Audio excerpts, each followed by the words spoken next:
था कि सुनेत्रा जी लड़ेंगी सुप्रिया जी के खिलाफ, तो ये पार्टी ने तय किया था या आपने ये हमारे पार्लियामेंट्री बोर्ड ने तय किया था, दूसरे किसी ने मुझे बताया नहीं था।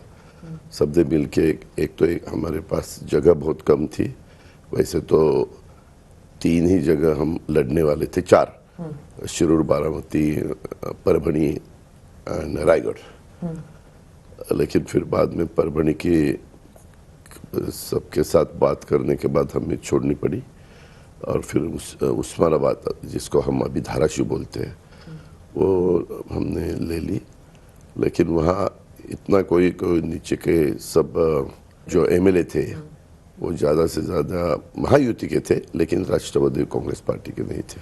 लेकिन क्या आपके इस बयान से जो आपने कल कहा, क्या उससे आपको नहीं लगता कि पार्टी का काडर थोड़ा कंफ्यूज हो गया होगा कि क्या अजीत दादा फिर से जा रहे हैं उस तरफ? नहीं, कैसे है स्मिता जी, मेरा स्वभाव मेरे पार्टी के सभी लोगों को मालूम है। 30-35 साल मुझे सब पहचानते हैं, तो मुझे ऐसा मेरे फैमिली के बारे में बोलने का तो मुझे पूरा अधिकार है।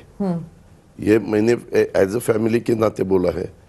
फिर दूसरा किसी को नाराज़ी दिखाने की ज़रूरत नहीं है, ऐसा मेरा कहना है। और मेरी रिक्वेस्ट भी है कि अगर किसी को ये स्टेटमेंट खराब लगा तो उन्होंने ज़्यादा उसमें सोचने की बात नहीं है, वो हमारा फैमिली मामला है। इससे खराब की बात नहीं होती, थोड़ा सा कंफ्यूजन क्रिएट हो जाता है।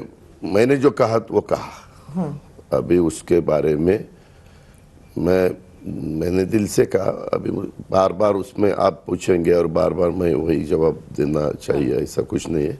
क्या महायुति के लोग उन्होंने आपको फोन किया या उन्होंने आपसे पूछा कि आप इसको क्लैरिफाई कीजिए, नहीं तो हमारे कोalition में भी कंफ्यूजन? नहीं, मुझे किसी, 1 मिनट स्मिता जी, मुझे कोई कुछ भी नहीं कहता और मुझे जो मन में आता है वैसा मैं करने की कोशिश करता हूँ।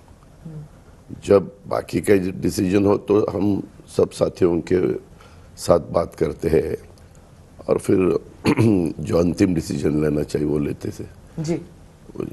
पॉलिटिक्स के बारे में। आपने एक लाइटर वेन में हंसी मजाक में ये भी कहा कि शिंदे जी और फडणवीस जी जो हैं वो आपसे जूनियर हैं, लेकिन आप रह गए, ऐसे कुछ कहा? नहीं स्मिता जी, क्या हुआ, एक प्रोग्राम था, एक बुक था योद्धा के नाम का, हमारे चीफ मिनिस्टर के ऊपर, और गवर्नर थे, मैं चीफ मिनिस्टर थे, दोनों डिप्टी चीफ मिनिस्टर थे, बहुत से वहाँ के एमपीज थे, एमएलए थे, बहुत लोग थे।